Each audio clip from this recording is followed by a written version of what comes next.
Hi friends, welcome back to Razia's home kitchen. ఈరోజు మన కిచెన్లో చేపల ఇగురు. ఈ ఇగురులో మనం చేపలు ఫ్రై చేస్తాం ఫ్రెండ్. ఇగురు అయితే చాలా బాగుంటుంది, ఒకసారి ట్రై చేయండి.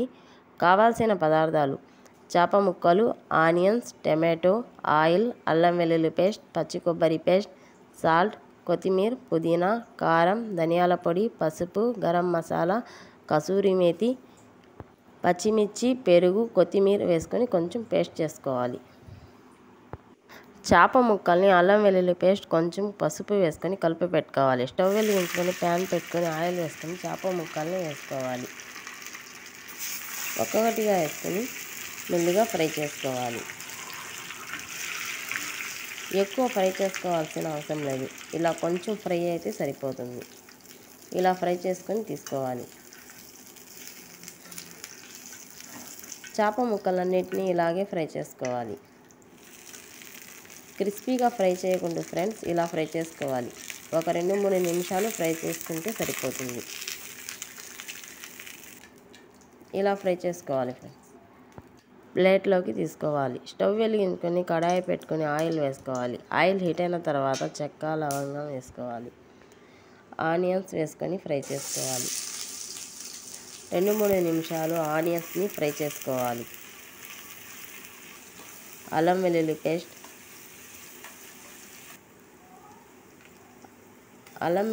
పచ్చి వాసన వెళ్ళే వరకు ఫ్రై చేసుకొని మనం గ్రైండ్ చేసుకున్న పచ్చిమిర్చి, కొత్తిమీర, పెరుగు పేస్ట్ని వేసుకోవాలి.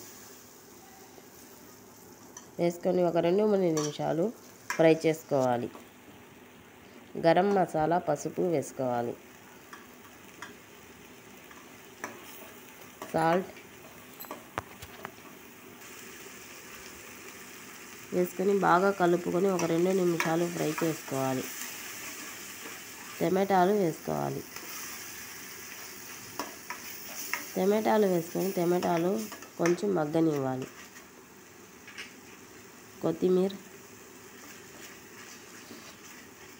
కారం, ధనియాల పొడి వేసుకొని మసాలాలని బాగా కలుపుకోవాలి. మసాలాలు కొంచెం ఫ్రై అయిన తర్వాత కొబ్బరి పేస్ట్ని వేసుకోవాలి. పచ్చి కొబ్బరి పేస్ట్ వేసుకొని బాగా కలుపుకోవాలి. మూత పెట్టుకొని ఒక 2 నిమిషాలు మసాలాని మగ్గనివ్వాలి. కొంచెం ఫ్రై అయిన తర్వాత వాటర్ని వేసుకోవాలి.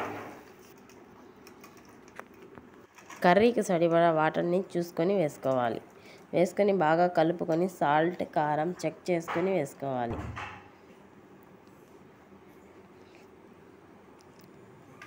ఒక 5 నిమిషాలు కర్రీని ఉడకనివ్వాలి. ఇలా ఉడికిన తర్వాత చేప ముక్కల్ని ఒక్కొక్కటిగా వేసుకోవాలి. మనం ఫ్రై చేసి పెట్టుకున్న చేప ముక్కలన్నిటినీ ఒక్కొక్కటిగా వేసుకొని గరిట పెట్టకుండా మెల్లిగా కలుపుకోవాలి. ఇలా కలుపుకోవాలి. కలుపుకొని కసూరి మేతిని కొంచెం నలుపుకొని వేసుకోవాలి.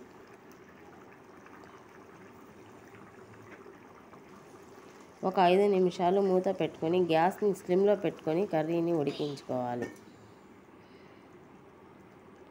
లాస్ట్లో కొంచెం కొత్తిమీర వేసుకోవాలి. అంతే ఫ్రెండ్స్, చేపల ఇగురు రెడీ అయిపోయింది. ఈ కర్రీ అయితే చాలా బాగుంటుంది ఫ్రెండ్స్, తప్పకుండా ఒకసారి ట్రై చేయండి. ఇలా చేపలు ఫ్రై చేసి కర్రీ చేసుకుంటే టేస్ట్ అయితే చాలా బాగుంటుంది. తప్పకుండా ఒకసారి ట్రై చేయండి. ఈ వీడియో మీకు నచ్చితే లైక్ చేయండి, షేర్ చేయండి, సబ్స్క్రైబ్ చేయండి.